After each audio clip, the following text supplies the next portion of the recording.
মিত্রগৃহিণী বলিলেন, ২ বছর ধরে ছেলে চাকরি করছে, যেমন তেমন চাকরি নয়, দারোগাগিরি। লোকে জজিয়তি ছেড়ে যা কামনা করে, পাড়াগাঁয়ে থাকা, তাও আবার এদেশের পাড়াগাঁ। ছেলের তোমার কিন্তু শরীর ফিরছে কই বৌদি? কথাটা সত্য নয়, বসন্তের শরীর বেশ ফিরিয়াছে।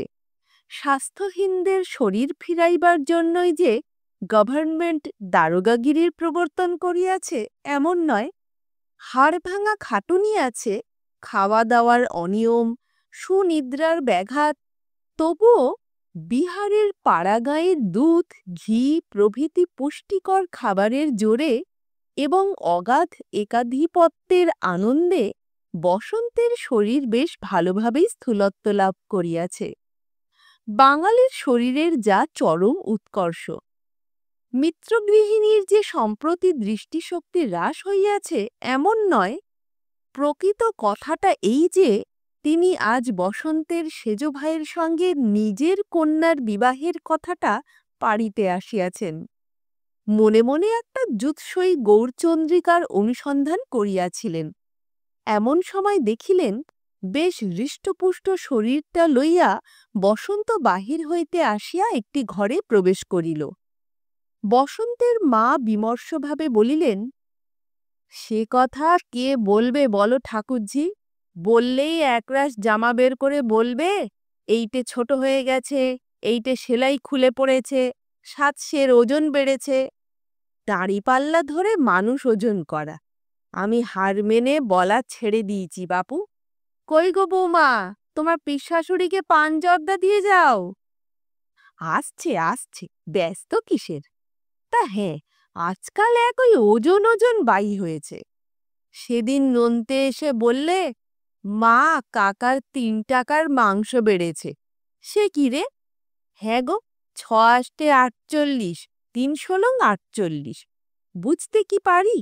শেষে টের পেলাম হাসপাতালের কলে তৌল করে দেখা গেছে খুড়োর নাকি ৮ সের ওজন বেড়েছে।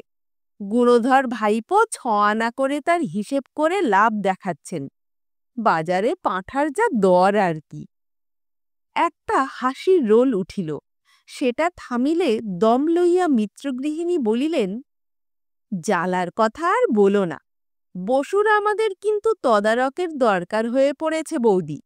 বেটা ছেলে যদি নিজের শরীরের হেফাজত করতে পারত তো আর ভাবনা ছিল না। তো বৌমাকে সঙ্গে দিচ্ছ না কেন? এই প্রথম ঘর করতে আসা, নিতান্ত ছেলে মানুষ, একটা সংসার ঘাড়ে করতে কি পারবে এর মধ্যে? ও মা, পারবে না কেন? আর সংসার করা তো তোমার আশীর্বাদে ঝি চাকর ঠাকুরদের উপর নজর রাখা। কিসের অভাব গা বসন্তর আমার? আর অন্যদিকেও তো দেখতে হবে বাপু।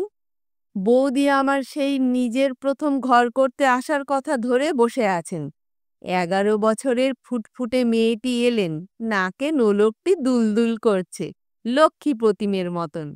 এখনো চোখের উপর যেন ছবিটি লেগে রয়েছে আমার। বসন্তের মা একটু লজ্জিতভাবে মিত্রগৃহিণীর দিকে চাহিয়া বলিলেন, আর উনি তখন পাকা গিন্নি। একাল সেকালের তফাৎ বুঝি ঠাকুরঝি? মনে করেছিলাম মাস ২-৩-এর জন্য না হয় দিই সঙ্গে করে। আবার ভাবছি। বধূ পানজর্দা আনিয়া মিত্রগৃহিণীর হাতে দিয়া পদস্পর্শ করিয়া প্রণাম করিল। চিবুক স্পর্শে চুম্বন করিয়া পাশে বসাইয়া মিত্রগৃহিণী প্রশ্ন করিলেন, হ্যাঁ গো, পাড়াগাঁয়ে গিয়ে থাকতে কষ্ট হবে নাকি নবাবের ঝি? আমি তো বাছা তখন থেকে তোমার শাশুড়ির কাছে তোমার বাপের যশ গাইছি। ও সোজা লাউল ঠেলা চাষার মেয়ে নয়, খুব পারবে। না গো বৌদি, কোনো ভয় নেই। ছেলে মানুষ হলে কি হয়, কাজকর্মে বুদ্ধিতে মা আমার ঠিক পুঁটুর মতন চৌখস মেয়ে। ভাবও তেমনি দুটিতে, যেন ঠিক মায়ের পেটের বোন। সেদিন পুটু এসেছিল, ঠায় চেয়ে দেখছিলাম কি না, দুটিতে এঘর ওঘর করে বেড়াচ্ছিল, এমন মানাচ্ছিল। এ তো তোমার এখানকার জর্দা নয় বৌদি? জর্দাটা এখানকারই। মিত্রগৃহিণীর রসনায় যে অপরিচিত এমন নয়। বসন্তের মা বলিলেন, লক্ষ্ণৌয়ের। তোমার পিসশাশুড়িকে একটু এনে দাও না বৌমা। তা দাও, একটু মুখ বদলানো হবে মাঝে মাঝে। তুমি ওই করো বৌদি। না বাপু, ছেলেটার দিকে যেন চাইতে পারা যায় না। আর সত্যিই তো গা, বলবো ওকে আজ।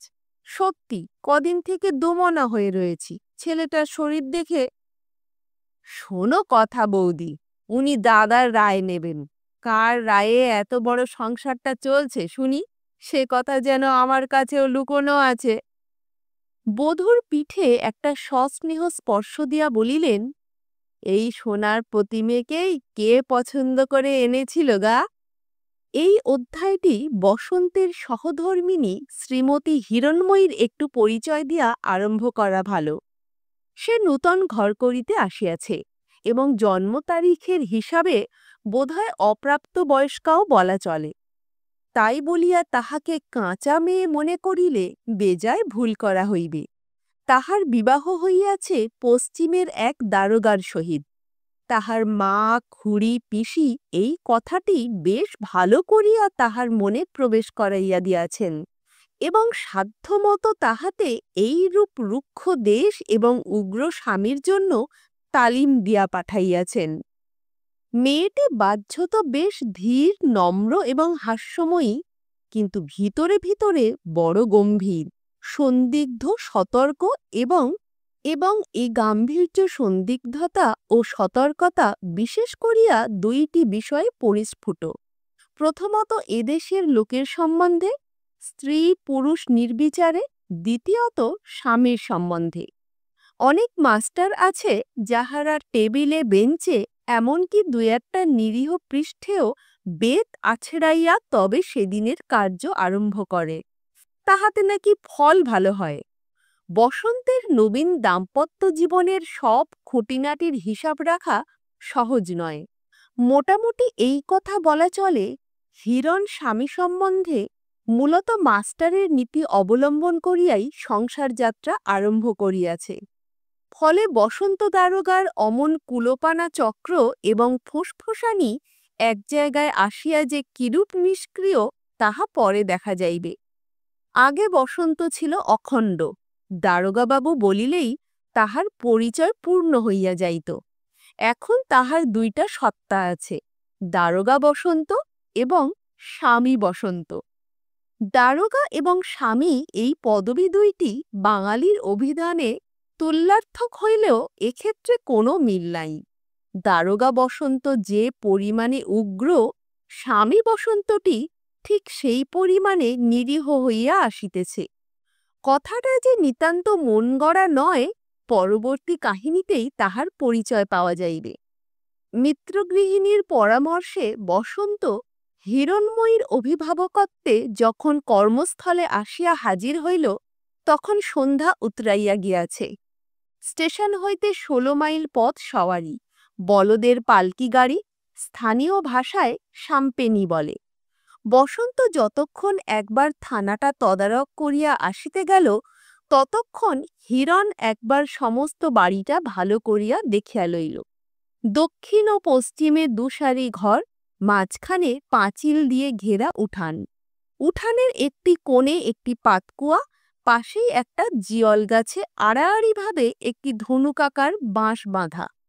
তার একদিকে ছিপের আগায় বড়শির মতো একটা বড় অর্ধডিম্বাকার বালতি ঝুলিতেছে, অন্যদিকে ভারসাম্যের জন্য একটা ঢেঁকির আধখানা বাঁধা।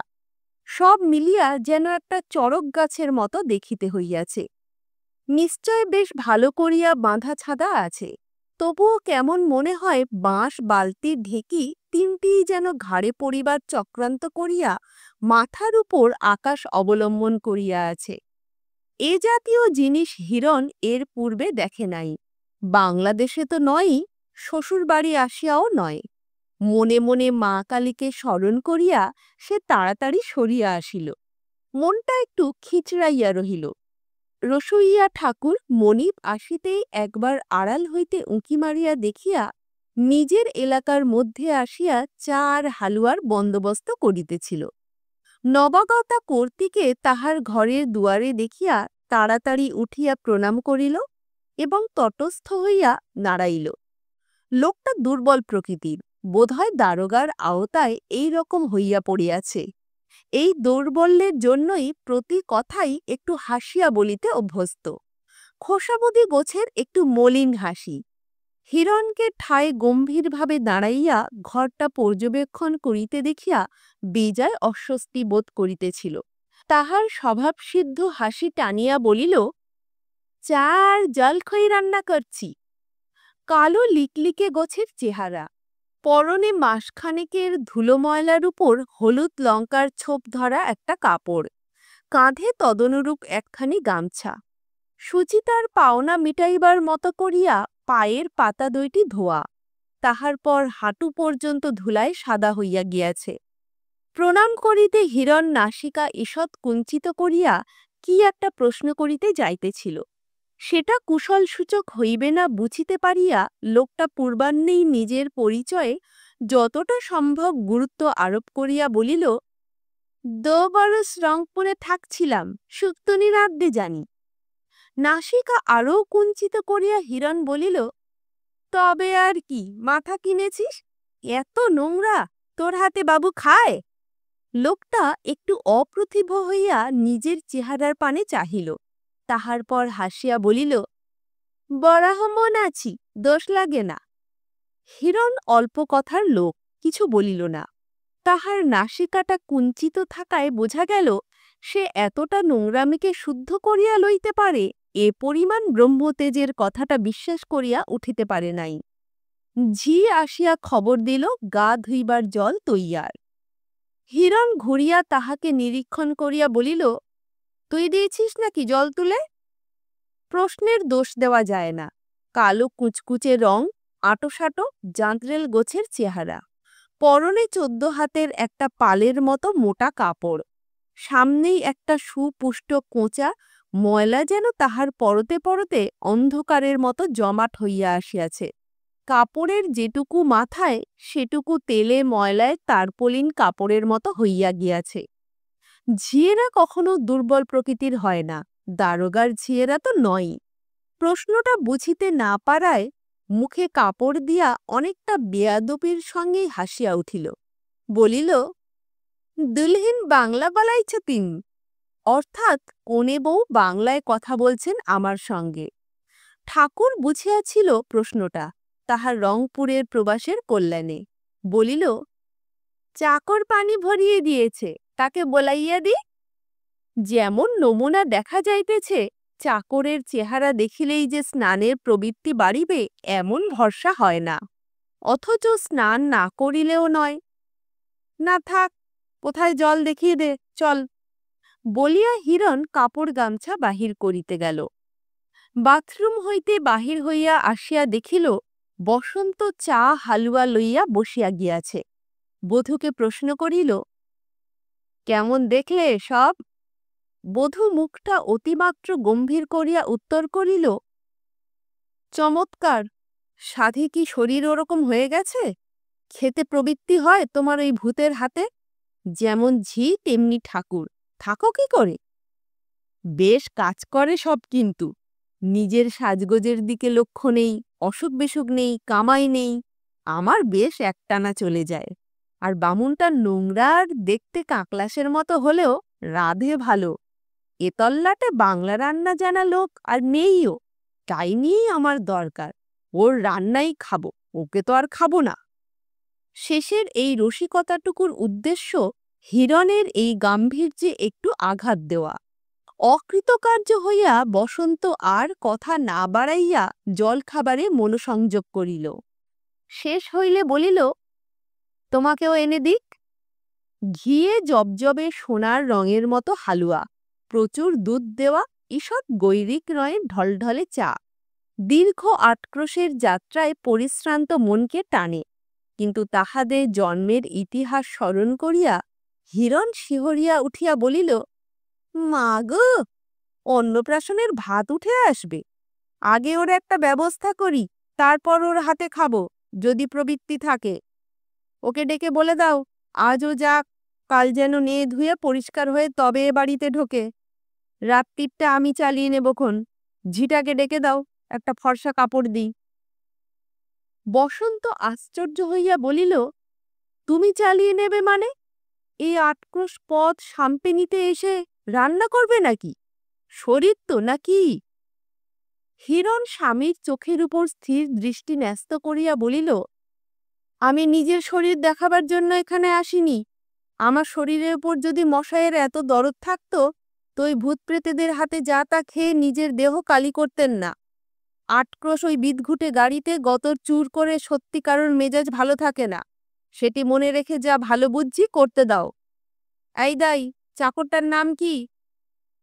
বেশ বোঝা গেল হিরণ আসিয়া গৃহস্থালীর রাস কড়া হাতে বাগাইয়া ধরিয়াছে। স্বামী হইতে আরম্ভ করিয়া দাস দাসী প্রভৃতি এই শকট সংলগ্ন কোনো অশ্বই খাতির পাইবে না তাহার কাছে। বসন্ত খানিকটা এদিক ওদিক করিল, তাহার পর বধূর উপরকার রাগটা চাকর দাসীদের উপর ঝাড়িয়া অফিসে কাজের ছুতা করিয়া সরিয়া পড়িল এবং সেখানেও কণ্ঠস্বরকে পূর্ণ মুক্তি দিয়া একটা তুমুল রকমের হইচই কাণ্ড বাঁধাইয়া তুলিল। হিরণ বুঝুক সে নেহাত তুচ্ছতাচ্ছিল্যের যোগ্য নয়, একটা গোটা থানার পুলিশ কোতোয়াল তাহার ভয়ে সন্ত্রস্ত।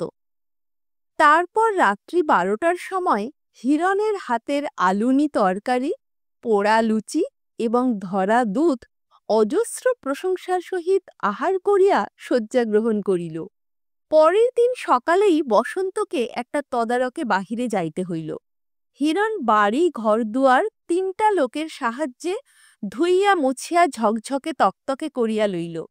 চাকরটা স্নান করিয়া বাবুর একটা ধোপ দুরস্ত কাপড় পরিল এবং ভৃত্যচিত নোংরা কাজ যতটা সম্ভব এড়াইয়া চলিবার চেষ্টা করিতে লাগিল। ঝি মাইজির ফুলকাটা চওড়া পেড়ে শাড়ি পাইয়াছে। নিজেকে দুর্লভ সম্পদের উপযোগী করিয়া লইবার জন্য প্রায় পোখানেক মাইল দূরে নদীতে গিয়া চুলে খাড় আর এঁটেল মাটি ঘষিতে লাগিল। কাজের অসুবিধা হওয়ায় অনেক খুঁজিয়া পাতিয়া থানার লোকে তাহাকে ধরিয়া আনিল। ঠাকুরটা সত্যই রাঁধে ভালো, কিন্তু একজোড়া নূতন কাপড় এবং একটা নূতন গামছা পাইয়া কোনো কারণে অত্যন্ত অন্যমনস্ক হইয়া সব রান্না, এমনকি তাহার সবচেয়ে বড় শিল্প শুক্তুনি পর্যন্ত বরবাদ করিয়া রন্ধন পর্ব শেষ করিল। এদিককার দেখাশোনা সারিয়া হিরণ যখন স্নান করিতে যাইবে, দেখিল সাবানের বাক্সে সাবান নাই। আজ সকালেই নূতন সাবান বাহির করিয়া দিয়াছে। বসন্ত মাত্র একবার ব্যবহার করিয়া বাহিরে গিয়াছে। ঝিয়ের কাছে পাওয়া গেল না, চাকরের কাছেও নয়। তখন ঠাকুরের খোঁজ পড়িল। থানার হাতায় তাহাকে পাওয়া গেল না। বাড়িতে লোক ছুটিল, সেখানেও নাই। রিপোর্ট পাওয়া গেল তাহাকে নদীর ঘাটে ২-১ জন দেখিয়াছে। সেখানে গিয়া দেখা গেল জলের ধারে কাঠের গুঁড়ির উপর বসিয়া পা হইতে মাথা পর্যন্ত সর্বাঙ্গ সাবানের গাঢ় ফেনায় আবৃত করিয়া ঠাকুর অসীম পরিশ্রম এবং অধ্যবসায় সহকারে গাত্রচর্ম সংস্করণে ব্যস্ত। পাশে বালির উপর হলদে রঙে ছোপানো ২খানা নূতন কাপড় শুকাইতেছে। বসন্ত কোনো অনিবার্য কারণে দিনমানে আর আসিতে পারিল না। সন্ধ্যার সময় ক্লান্ত পরিশ্রান্ত হইয়া ফিরিয়া বধূর নিকট গৃহস্থালীর সুবন্দোবস্তের কথা শুনিয়া এবং কিছু প্রমাণও চাক্ষুষ করিয়া শঙ্কিতভাবে বলিল, সর্বনাশ করেছ যে, সে বেটাকে নতুন কাপড় দিতে গেলে কেন? হিরণ কতকটা অপ্রতিভ হইয়া প্রশ্ন করিল, কেন বলো তো? বসন্ত উত্তর না দিয়া নিতান্ত উদ্বিগ্নভাবে তাহাকেই প্রতিপ্রশ্ন করিল, কাপড় দুটো চুবিয়েছিল কিনা বলতে পারো? হিরণ বিস্মিতভাবে উত্তর দিল, হ্যাঁ, হলদে রঙে। বসন্ত হতাশভাবে এলাইয়া পড়িয়া বলিল, ব্যাস, তাহলে যা ভয় করেছি তাই হয়ে বসে আছে নিশ্চয়। নতুন কাপড় পেলেই সে তাড়াতাড়ি চুপিয়ে নিয়ে শ্বশুরবাড়ি পালায়। কত কাণ্ড করে তাকে আটকে রাখি, দোকানে পর্যন্ত তাকে কাপড় বেচা মানা। এখন করা যায় কি? তাও কি সেখানে লোক পাঠিয়েই তাকে পাওয়া যাবে? ২টো জেলার মধ্যে শ্বশুরবাড়ি সংক্রান্ত যে যেখানে আছে লুকিয়ে সবার সঙ্গে দেখা করে বেড়াবে। ২ মাসের ধাক্কা। ওর চেয়ে দাগি চোরকে টেনে বার করা সহজ। আমি ৩বার ঘা খেয়ে খেয়ে ওই ছেঁড়া ময়লা কাপড় পরিয়েই কোনো রকমে এই বছর খানেক আটকে রেখেছিলাম। আর তুমি হিরণ প্রথমটা অপ্রস্তুত হইয়া পড়িয়াছিল বটে, কিন্তু স্বামী তাহার ত্রুটিটুকু লইয়া বাড়াবাড়ি করিতেছে দেখিয়া এবং একবার আশকারা পাইলে আরও বাড়াবাড়ি করিবে ভাবিয়া গম্ভীর হইয়া শান্ত কণ্ঠে প্রশ্ন করিল, ঠাকুর গেলে কি জলে পড়বে? আমি নয় নেহাত অকর্মণ্য, তোমার রান্নাঘর মারাবার যোগ্যও নই, কিন্তু এক মুঠো চালও কি ফুটিয়ে দিতে পারবো না? তাতে দুটো আলু ভাতে ফেলে দিতেও পারবো না? আমি পাড়া গিয়ে জংলি, ভালো তরকারি আশটা না হয় নাই রাঁধতে পারলাম, কিন্তু কথাবার্তা উল্টা দিকে যায় দেখিয়া বসন্ত তাড়াতাড়ি বলিল, বাহ, তাই কি বললাম, ভালো রাঁধতে পারো না? কাল রাত্রে ডালনা যা রেঁধেছিলে, একটু নুন কম হওয়া সত্ত্বেও সে কি সুন্দর হয়েছিল। যদি নুনটা ঠিক একটু মাপসই হতো তো না জানি। হিরণকে একভাবে তীক্ষ্ণ দৃষ্টিতে তাহার পানে চাহিয়া থাকিতে দেখিয়া নিজের ভুলটা বুঝিতে পারিয়া থামিয়া গেল। হিরণ শান্ত কণ্ঠে বলিল, নুন কম হয়েছিল কই, কাল তো বলনি, ওইটেরই তো বেশি প্রশংসা করলে। বসন্ত আমতা আমতা করিয়া বলিল, প্রশংসা না করে কি উপায় ছিল? জিনিস যা দাঁড়িয়েছিল, অতি বড় শত্রুও প্রশংসা না করে, আর মানে নুন কম মানে ওই নেহাত যেন একটু মনের সন্দেহ হতে পারে। হিরণ সেই রূপেই শান্ত কণ্ঠে প্রশ্ন করিল, কি অপরাধটা করেছি যে শুধু সন্দেহের উপর রান্নার এই অপবাদটা দেওয়া হলো? বসন্ত আরও ঘাবড়াইয়া গেল। কি বলিলে সামলানো যায় স্থির করিতে না পারিয়া বলিয়া ফেলিল, এই দেখো, অপবাদ দেব কেন? আর অপরাধের কথা যে বলছ, অপরাধ তো আমারই। আমি যে একটু বেশি নুন খাই, একটা রোগ আমার। বলেছ আমায় সে কথা আগে? নুন একটু বেশি দেওয়া খুব শক্ত নাকি, না জিনিসটা বড় মাগ্গি?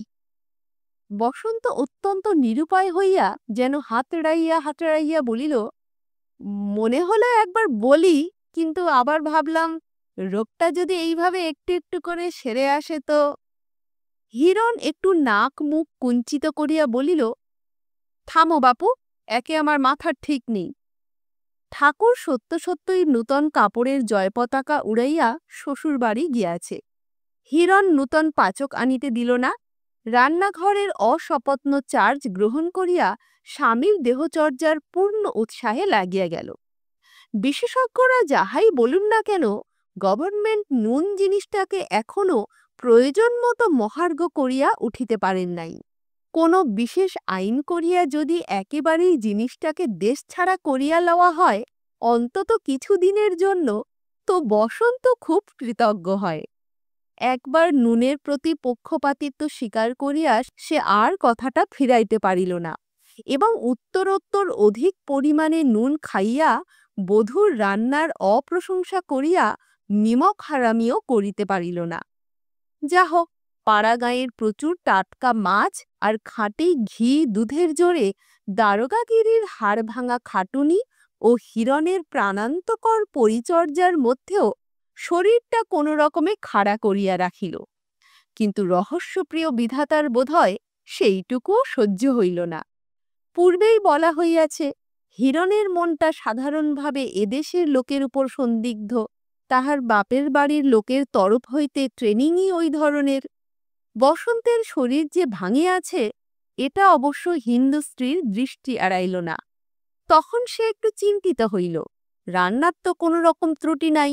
স্বামী রোজ উচ্ছ্বসিত প্রশংসার সঙ্গে পরম পরিতোষ সহকারে আহার করিতেছে, অথচ এরকমটি হইতেছে কেন? হিরণ একদিন সমস্ত রাত গভীরভাবে ব্যাপারটা অনুধাবন করিল। তাহার পর তাহার মনে হইল যেন রহস্যটা ধরা পড়িয়াছে। পরের দিন মাছওয়ালি মাছ দিতে আসিতে হিরণ নিজেই গিয়া সামনে দাঁড়াইল। মাছের কানকো আঁশ সব উল্টাইয়া দেখিয়া পরম বিজ্ঞের মতো মাথা দুলাইয়া বলিল, বুঝেছি, তুই হারামজাদি রোজ পচা মাছ দিয়ে যাস, তাই বাবু মুখে দিতে পারেন না। মেছুনি যেন আকাশ হইতে পড়িল। তাহার ভোরের ধরা মাছ তাড়াতাড়ি দারোগাবাবুর বাড়ি যোগান দিতে আসিয়াছে। দুই হাত তুলিয়া বুক চাপড়াইয়া আঁখকে কিরা গঙ্গাজিকে শপথ খাইয়া সহস্রভাবে নিজের নির্দোষিতা প্রমাণ করিতে চেষ্টা করিল। শেষে মাছের কানকোর মধ্যে হাতটা চালাইয়া দিয়া খানিকটা টাটকা রক্ত বাহির করিয়া মাটির উপর ফেলিয়া বলিল, এই দেখুন মাইজি, একেবারে টাটকা খুন, পচার কথা ছেড়ে দিন, একটু বাসি হলেও কি এ জিনিস পাওয়া যেত? হিরণ একটু তাচ্ছিল্যের হাসি হাসিল। তাহার পর তীব্র ব্যঙ্গের স্বরে চিবাইয়া চিবাইয়া বলিল, দেখ, আমি খাস বাংলাদেশের মেয়ে, তোদের কারচুপিতে তোদের দারোগাবাবু ভুললেও আমি ভোলবার পাত্রী নই। তোদের জাতকে আমাদের দেশে ঢের দেখেছি।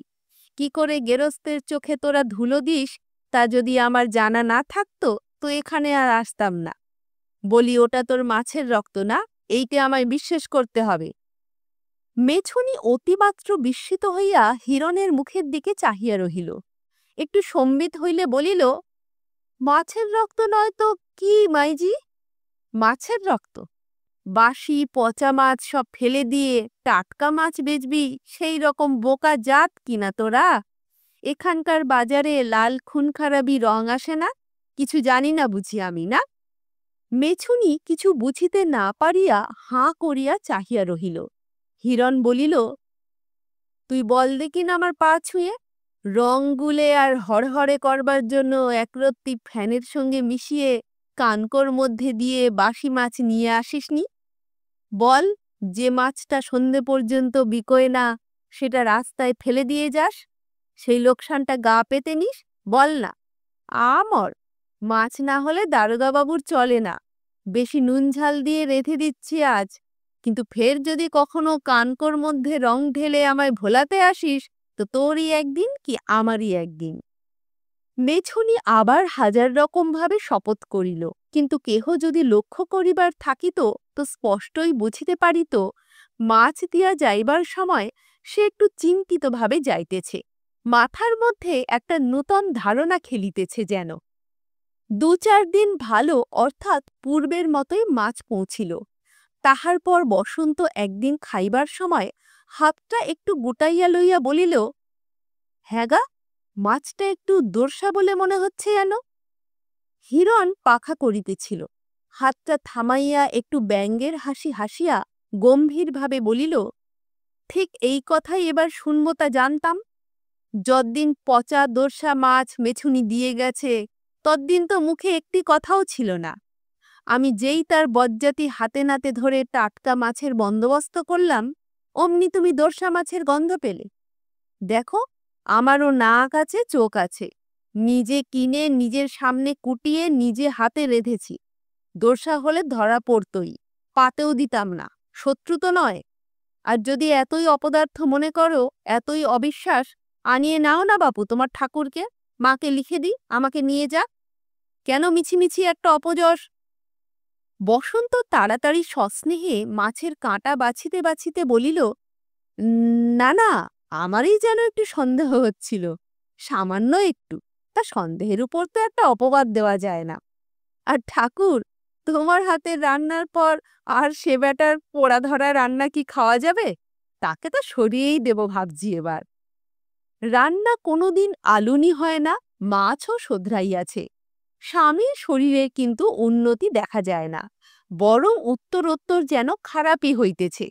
দুশ্চিন্তায় আবার হিরণের নিদ্রার ব্যাঘাত হইতে লাগিল। দোষটা যে কাঁচা আহার্য দ্রব্যের মধ্যে তাহাতে আর সন্দেহ নাই, কেননা এদিকে তো পান হইতে চুনটি খসিতে দেয় না সে। গয়লানি আসিয়াছে, উঠানে বসিয়া ঝিয়ের সামনে দুধ মাপিয়া দিতেছে। কেড়ে হইতে গায়ের দুধের ঈষৎ হরিদ্রাভ টাটকা ধারা পিতলের মেছলিতে জমা হইতেছে। হিরণের চোখটা একবার কুঞ্চিত হইয়া উঠিল। তাড়াতাড়ি উঠানে নামিয়া গিয়া বলিল, এই দাঁড়া, ঠিক গায়ের দুধ দিচ্ছিস তো? গয়লানি কেড়েটা মাটিতে রাখিয়া বিনীতভাবে বলিল, দারোগাবাবু গাই দুধের রেটে দুধ নিচ্ছেন, আর আমি মহিষের দুধ দিয়ে অধর্ম করব মাইজি? হিরণ বিরক্তভাবে মুখটা বাঁকাইয়া বলিল, নে বাপু, আমায় আর তোদের জাতের ধর্ম দেখাসনি। কথায় বলে গয়লার ধর্ম কেড়ের বাইরে। ফেলতো মাটিতে 2 ফোঁটা দুধ দেখি। 2টা আঙুল দুধে ডুবাইয়া গয়লানি মাটির একটু উপরে ধরিল, গাঢ় স্নিগ্ধ গুটিকতক দুধের ফোঁটা উঠানের শানের উপর টলটল করিতে লাগিল। হিরণ একটু ঝুঁকিয়া দৃঢ় কণ্ঠে বলিল, কখনো গরুর দুধ নয় তো, তা ভিন্ন খাঁটিও নয়, টাটকাও নয়। এতদিনে ঠিক ধরেছি, চিরকাল গাই দুধ খাওয়া অভ্যেস, তার জায়গায় মোষের মাঠা তোলা দুধ খেয়েই তো দিন দিন দারোগাবাবুর শরীরপাত হয়ে যাচ্ছে। একে দুধটা খাঁটি বলিয়া অপবাদটা যথার্থই গায়ে লাগে, তাহার উপর দারোগাবাবুর ভয়। গয়লানি বুক চাপড়াইয়া কপাল পিটিয়া স্বামী পুত্র গঙ্গামাই, সলেশ বাবা, শীতলামাই এর শপথ খাইয়া নানাভাবে নির্দোষিতা প্রমাণ করিতে চেষ্টা করিল, কিন্তু সব বৃথা। হিরণ এই সমস্তর মধ্যে অবিচলিত থাকিয়া বলিল, দেখ, আমি দেশের মেয়ে, বাড়ির পাশে গয়লাপাড়া, আমার আর কিছু জানতে বাকি নেই, না হয় যা বলছি মিলিয়ে দেখ। হিরণ অভিজ্ঞতার গর্বের সহিত হাতের তর্জনীটা তুলিয়া বলিল, সেরে এক পো জল, গেরস্তর বাবারও সাধ্যে নেই, 1 ল্যাক্টোমিটার ছাড়া। গয়লানি শিহরিয়া উঠিয়া চোখ দুইটা হাতে চাপিয়া শপথ করিল, হে মাইজি, আঁক গল যায়। রাত্রিরে জাল দিয়ে সরটা তুলে নিস। মোষের দুধ গরুর দুধের মতো পাতলা হলো, তারপর একটু কাঁচা মাখন আবার মিশিয়ে আরেকবার জাল দিয়ে। হে মাইজি, এসব কিচ্ছু জানি না, সাত জন্মেও না, দোহাই ধর্মের। গরুর টাটকা দোহা দুধ, রং দেখুন, মোষের দুধ তো সাদা হবে। হিরণ অনেকটা ভ্যাংচাইয়া বলিল, সাদা হবে? এতই বোকা দারোগাবাবুর বউ না? তোদের দেশে হলুদ নেই তো? হলুদ বেটে পুরু কাপড়ে তার রস নিংড়ে তোমরা দাও না তো দুধে। মাইজি তো কিচ্ছু জানে না, চালাকি করতে আর জায়গা পাওনি। গায়ের দুধের ডবল দাম, উনি সেই দুধে ঘি না করে বাবুকে নিত্যি যোগান দিচ্ছেন। বড্ড সোহাগ কিনা? বাবুকে এতদিন যা ঠকিয়েছিস, মনে রাখিস, এবার শক্ত লোকের পাল্লা। আর 2-3 দিন দুধটা ভালোই অর্থাৎ পূর্ববৎ আসিল। খুব সম্ভব গয়লা বাড়িতে হিরণের ফর্মুলা লইয়া গবেষণা চলিল কটা দিন। তাহার পর একদিন দুধের বাটিতে একটু চুমুক দিয়াই ধীরে ধীরে বাটিটা নামাইয়া বসন্ত নাসিকা কুঞ্চিত করিয়া প্রশ্ন করিল, হ্যাঁ গা, যেন হলুদ হলুদ গন্ধ বেরুচ্ছে দুধটাতে। হিরণ ইহার জন্য যেন প্রস্তুতি ছিল, কিছু না বলিয়া পাখা নামাইয়া ডাকিল, দাই। ঝি আসিলে বলিল, তোদের দারোগাবাবু দুধে হলুদের গন্ধ পাচ্ছেন। ঝি স্বভাবতই একটু সাহসিকা, তাহার উপর ক্রমাগতই পরিষ্কার থাকিবার নানা রকম দ্রব্য সম্ভার পাইয়া একেবারেই কর্ত্রীর অন্তরঙ্গ, এবং তাহার ফলে আরও বেশি রকম সাহসিকা হইয়া দাঁড়াইয়াছে। টপ করিয়া দুয়ারের আড়াল হইতে হাসিতে লুটপুট হইয়া বলিল, হে মাই, আজকাল আর কাহা হলদি ফোটাইছে, অর্থাৎ আজকাল আর হলুদ কোথায়? নে থাম, তোকে আর হাসতে হবে না, আমার এদিকে পিত্তি জ্বলে যাচ্ছে রোজ রোজ কচি ছেলের মতো বায়নাক্কা দেখে দেখে।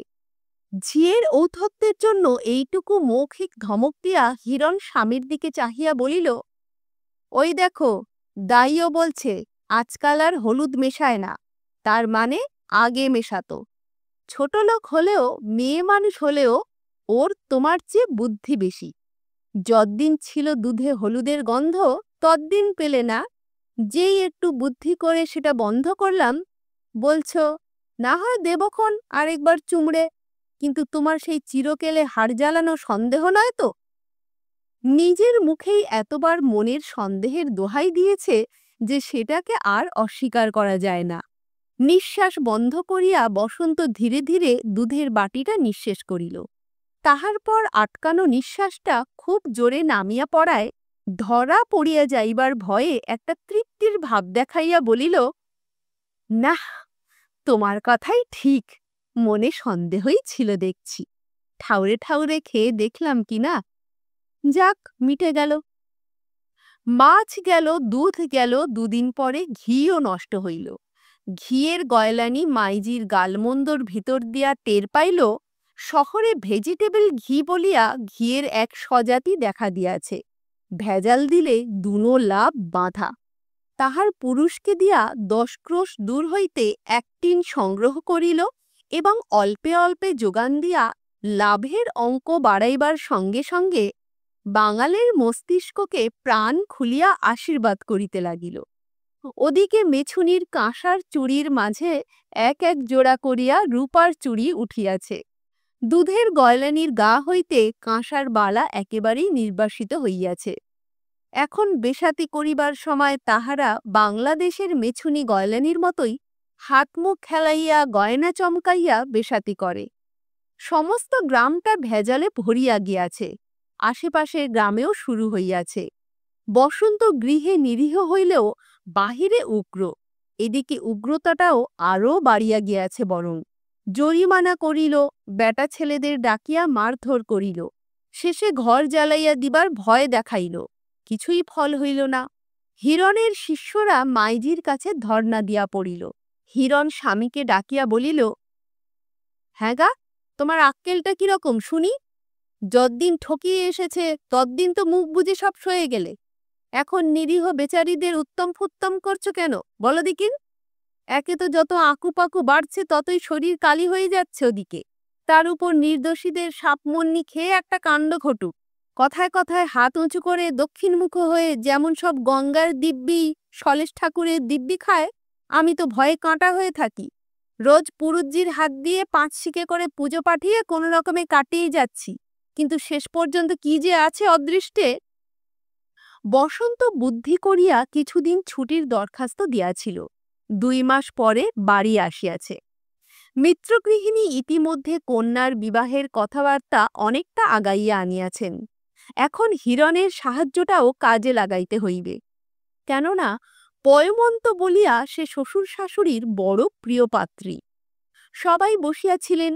এমন সময় বসন্ত ঘর হইতে বাহির হইয়া বারান্দা দিয়া সদরের দিকে চলিয়া গেল। মিত্রগৃহিণী হিরণের পিঠে হাত দিয়া বলিলেন, তা বলতে নেই, এ কটা দিনেই বসন্তর আমাদের শরীরটা যেন একটু, তা হবে না গা, বৌদিদির নিজের পছন্দ করা মেয়ে। বসন্তর মা বসন্ত মোটা হইয়াছে এইটা ধরিয়া লইয়াছেন। মায়ের নজর নাকি বড় খারাপ, সেই জন্য অকল্যাণের ভয়ে এখনো পুত্রকে ভালো করিয়া দেখেন নাই।